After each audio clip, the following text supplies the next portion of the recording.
that it's starting. So, I have some questions that I'm supposed to ask that I kind of memorized. So, uh, let me just start. Why did you want to sign up? What? For the Army? Oh, yeah. What compelled you to? Well, you have to go back in my family, okay? My father was a veteran from World War One. My two brothers were in World War Two, and I served in Korea and Vietnam. And when I got out the first time, they wasn't hiring around. So I went back in. So that's why I had 6 years in. No use to getting out. Okay, so your family has some background history and you wanted to kind of Right. carry that on. So what was your first duty? Like, what was your first? I was first Fort Dix, New Jersey. Okay, what did you And do? then I went to I took basic training, 18 weeks of basic training. And then I went to Fort Hood, Texas, which now is the largest post in the States. It's got 4 divisions stationed there, and they all rotated to Iraq and Afghanistan. And from there, from Fort Hood, I went to actually Japan. From Japan, I went to Korea, and I was there for 13 months. Okay, so what was your duties there? Like, what all did you? I was a rifleman.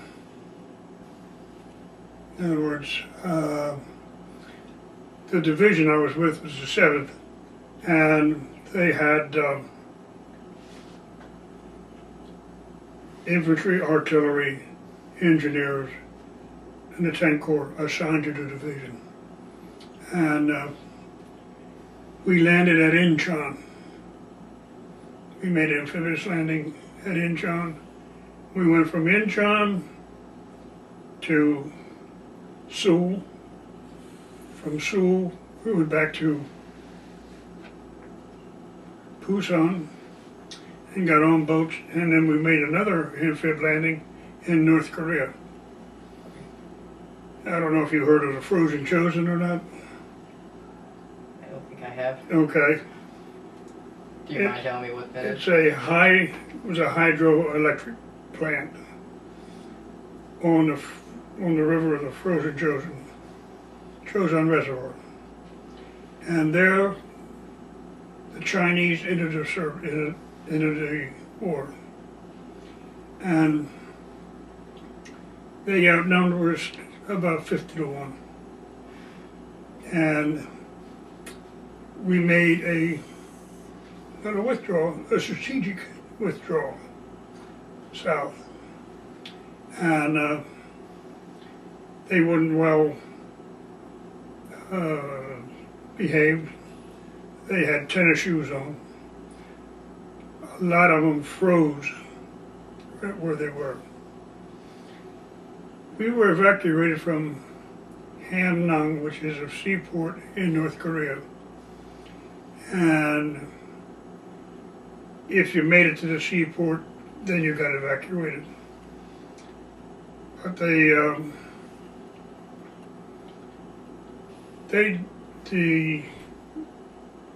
Navy, the Air Force, the Marine Corps, and the Army, they treated us like we were something else. And then we got to South Korea again, and then we evacuated North Korea, went to South Korea, landed at Busan, and came back up and recaptured Seoul again. And about 2 weeks later, I left to come back to the States. All well and good. I got back to the States, and nobody was hiring. So I re-enlisted. Well, after you have 6 years in the service, you feel like you don't want to get out, yet you do want to get out. Well, I came home to Coatesville, and my dad, they were on strike at Lucas. So I said, okay, I'll see you. and I went back into service. And that's when I left Fort Knox. I went to Germany, where I met my wife, and we have 4 children. And then things started to happen. When I got to Germany, I was in an artillery battalion, nuclear weapons. Okay, it was an 8-inch howitzer, fired 18 miles, and I could put a round in a drum. So I was stationed in Ulm, Germany, and it was a very nice time. I got married there. I had very good grandparents. My wife's grandparents were very nice. Her family was good to me.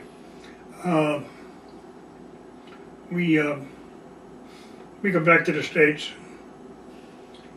and then I went back to Korea. Well, it was all right at the time, but there was a lot of DMZ, and for 13 months, I spent the majority of the time at the DMZ. Can you please explain what that is, just so people know what it is, in case they ever look back at this? You know what it is? I think I do. I believe I've heard it before. It's a demilitarized zone, but it's not. North Koreans are walking this way. The Americans or South Koreans are walking this way.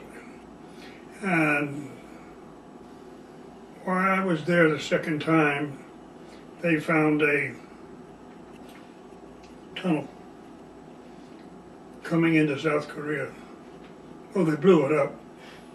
And then they had propaganda. You could sit there, I'd be in my place of business, and they would say, okay, let's go out and pick up the propaganda papers. And they were propaganda from North Korea, try to get the South Koreans to come over to their way. Okay? Excuse me, I have that stuff on the computer. Remember when I typed all that in for you from that, where you went, from where you went to where and where and where in Korea? Yeah, that's all right then.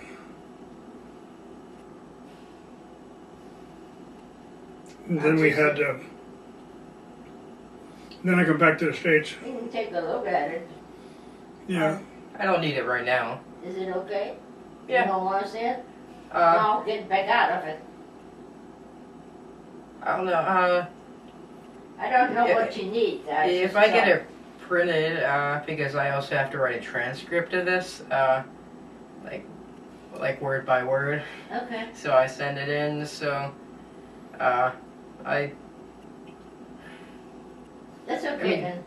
I don't need it right now. Maybe we can print it later, and Well, I later can on if you scan it need in. something, it's on the computer. Okay. Okay? Thank you. Mm-hmm.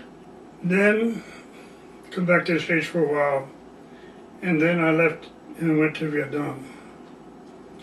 I was with the 1st Cavalry Division, the 101st Airborne Division. So you were a pilot? Huh? So you were a pilot? No. I was a, Oh wait, that meant parachute? Hmm? Parachuting? no, I didn't jump out of crazy airplanes. But, like I say, I served with the 1st Cavalry. I never rode a horse. I was in the airborne, never jumped out of planes. And my son does all that crazy shit. I don't. But when I got to now the first and only time, they assigned me to the 101st Airborne Division. And they had one brigade that jumped. I didn't know, no, not me. But I was in one major battle over there in the 101st. What battle was it? Huh? What battle was it?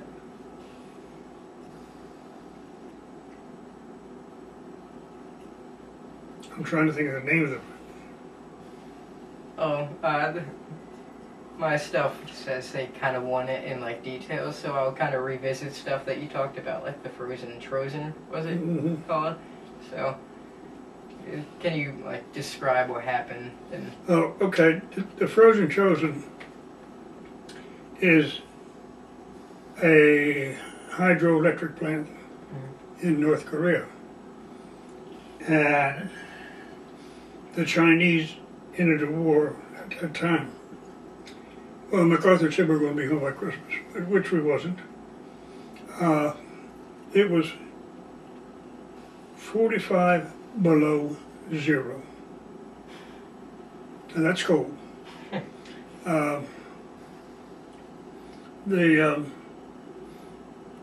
Well, we got evacuated from North Korea to South Korea, and then all that stuff went over again. Recapture of Seoul, the capital, and then all Kimpo Air Force Base was recaptured. And then they had, well,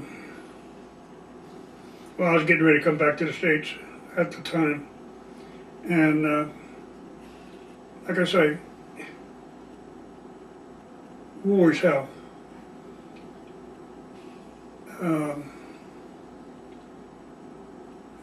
They took care of. I wasn't married. They took care of me. I had 3 meals a day. I had medical. You name it. I had it. It was free. And then after I got 15 years in.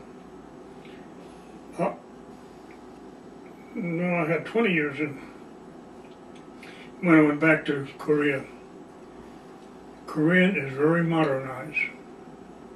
K-I-K.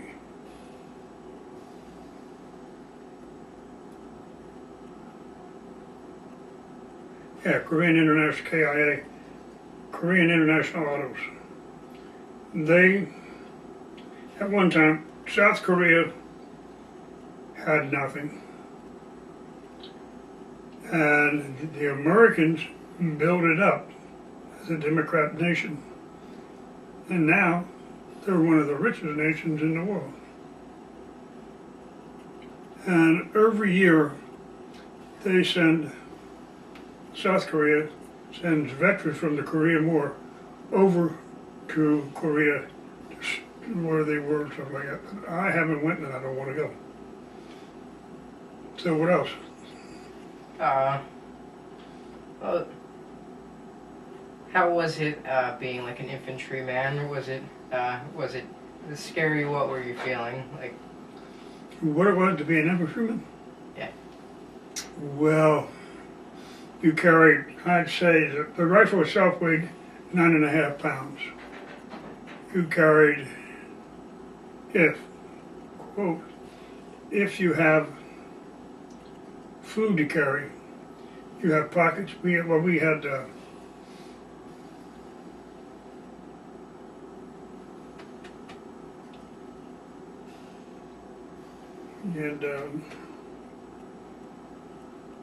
something like cargo pants.